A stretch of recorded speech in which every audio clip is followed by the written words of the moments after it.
Now we're going to talk about a more definitive way to identify conclusions, very fail-safe.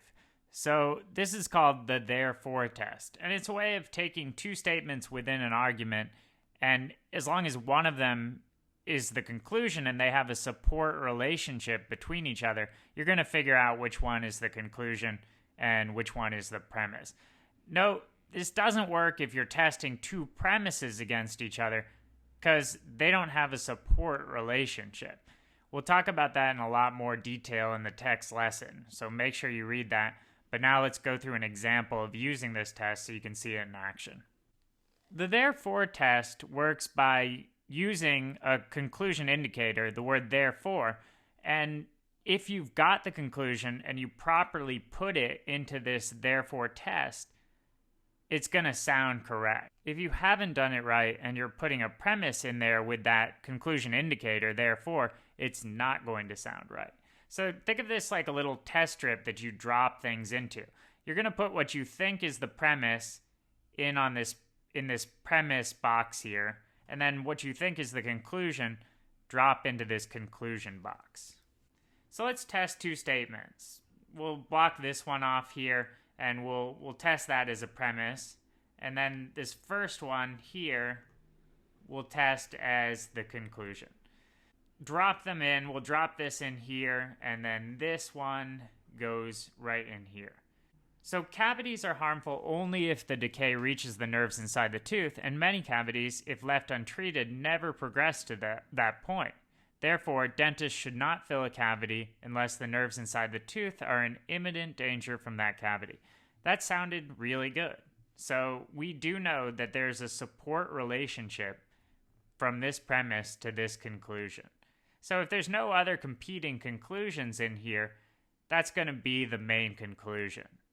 We can do the same test with the other premise right here, this other premise.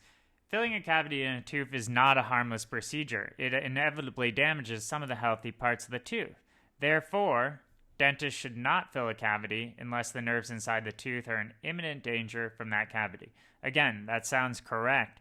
So we know we have the relationship right, that this premise is supporting this conclusion. At this point, you would know that this is the conclusion. Everything's pointing in that direction. Everything is supporting that. It's worth quickly seeing what happens if you reverse it and use the test strip incorrectly. You're not using it incorrectly, but by messing it up, you can see that the support relationship doesn't go in that direction. Let's try that. Dentists should not fill a cavity unless the nerves inside the tooth are in imminent danger from that cavity. Therefore, filling a cavity in a tooth is not a harmless procedure.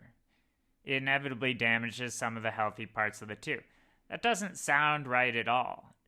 That therefore sounds wrong when it's attached to this premise, right? Because it's a conclusion indicator.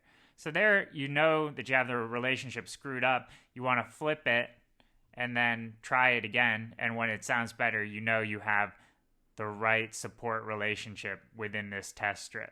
The only real difficulty in applying this concept, this therefore test, comes when there's two competing conclusions within an argument. Sometimes arguments have what's called subsidiary conclusions that are themselves real conclusions. They receive support from their own premises, but in turn, they're giving support to a bigger main conclusion.